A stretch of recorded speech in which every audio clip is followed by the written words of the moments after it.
Let's go Dolphins! The Dolphins locker room is undergoing changes, and I have exclusive details that could completely alter your perspective on the team in the final stretch of the season. From potential lineup changes and the unexpected emergence of a star to crucial decisions about the quarterback position, this kind of news can ignite the preseason before it even begins. Mike McDaniel's next steps could define his legacy in Miami, and the effects, they will impact every aspect of the roster. But before we dive into this bombshell news, like this post if you're a die-hard Dolphins fan, and if you've been a Dolphins fan for over 20 years, I want you to comment right now. Go Dolphins! My heart bleeds blue and orange. You won't want to miss a second of what's coming. Let's get straight into the heart of what's unfolding in Miami. Starting at the quarterback position, Tua Tagovailoa is still the unquestioned QB1, but the backup situation is starting to stir debate. While Zach Wilson reclaimed the QB2 role after briefly handing it over to rookie Quinn Ewers, many fans, myself included, are starting to call for Ewers to take the reins if the Dolphins get mathematically eliminated from playoff contention.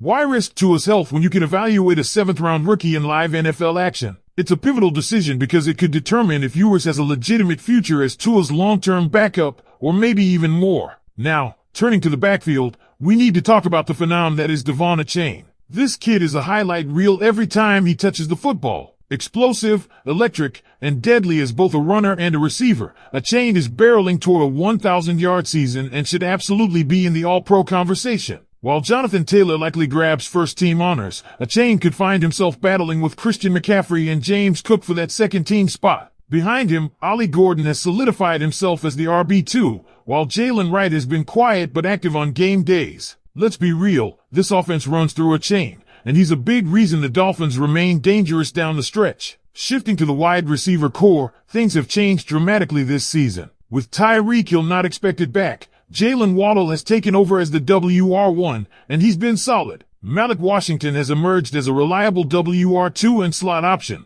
while Nick Westbrook-Ikhine, a player many had high hopes for due to his red zone prowess in Tennessee, has frankly been underwhelming. Blocking? Sure. Big plays? Not so much. Cedric Wilson Jr. has stepped in occasionally, but this receiver room feels like it's in flux, and likely due for a major overhaul in 2026. Taj Washington and Dwayne Eskridge have mostly carved out special teams roles, which only underscores how thin the position has become in terms of consistent production. At tight end, Darren Waller remains on injured reserve, opening the door for Julian Hill, Greg Dulcich, and Hayden Rucci to step up. While Hill and Rucci offer blocking reliability, it's Dulcich who's quietly generating buzz. With only 8 catches for 89 yards, he's not lighting up the stat sheet, but his size, versatility, and flashes of explosiveness over the middle are intriguing. When Waller returns, it's going to be hard to justify keeping Rucci active, as Dulcich offers more upside in the passing game. Could we be seeing the early emergence of a long-term piece for this offense? Now let's talk offensive line. Since week 4, the unit has remained mostly intact, with Cole Strange inserted at right guard. Patrick Paul, Jonas Savannah, and Aaron Brewer have anchored the left side and center consistently,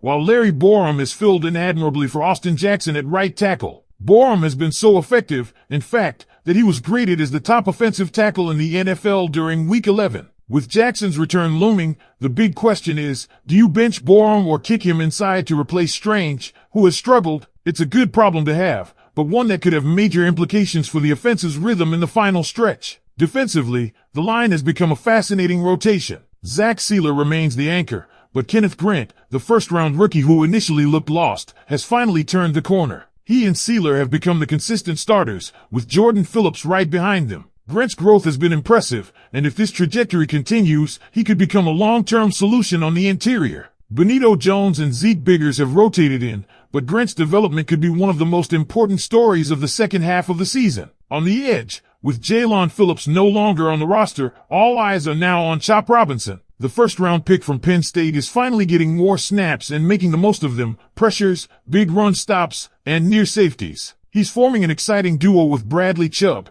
and with veteran Matthew Judon and Cam Good also in the mix, the Dolphins are stacking depth at a critical position. At linebacker, the room has remained stable, though Jordan Colbert's move to IR opens up a depth spot. Jordan Brooks has been a monster, leading the NFL in tackles and playing at an all-pro level. Tyrell Dodson compliments him well, but the surprise has been the limited use of Willie Gay Jr., despite his standout preseason. Should Miami consider extending Brooks? He's a cornerstone of the defense, a captain, and a consistent playmaker. An early extension could also create some cap flexibility heading into the offseason. The secondary? Rasul Douglas and Jack Jones are the starters at cornerback, with Jason Marshall Jr. moving into the CB3 role due to injuries. Minkah Fitzpatrick, while officially listed at safety, has primarily been deployed as a nickel corner, and it's paid off. He's made the defense more dynamic by shutting down slot threats and impacting the run game. With Minkah sliding down, the back end has relied on Dante Trader Jr. and Ifeatu Melifonwu to hold the safety roles. Trader Jr. in particular has shown real promise. He's a name to watch as a potential future starter. Let's keep going, because there's a lot more to unpack. As we head deeper into the final stretch of the regular season,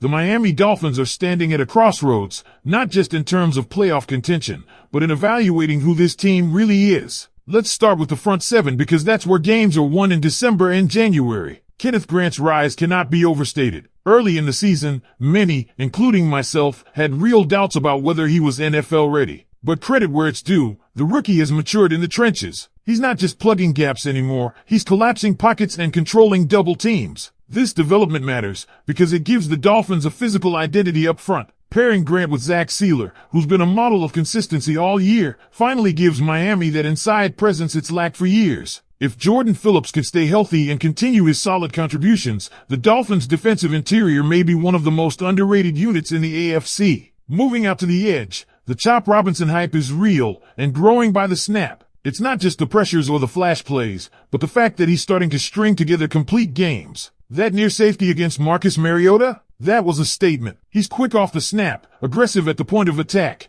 and doesn't shy away from setting the edge in the run game, rare for young pass rushers. As he continues to take on a full-time role opposite Bradley Chubb, it becomes clearer that the Dolphins' decision to draft him in the first round was more than justified. And now with Jaylon Phillips no longer in the picture, this is Robinson's chance to solidify himself as the pass rusher of the future. Linebacker play has been one of the brightest spots all season. Jordan Brooks, leading the entire NFL in tackles, is not just compiling stats. He's controlling games. His ability to diagnose plays, shoot gaps, and even hold up in coverage has turned him into a true three-down linebacker. The question now becomes financial. Do the Dolphins lock him in long-term with an extension this offseason, or do they risk letting him play out the final year of his deal in 2026? Personally, this is a no-brainer. Extend him. Not only do you lock up one of your best defensive players, but you potentially free up some cap space in the process. But it's not all clean and clear-cut on defense. One of the biggest question marks has to be the rotating safety position next to Minkah Fitzpatrick. With Ashtyn Davis and Ifeatu Melifonwu both dealing with injuries throughout the year,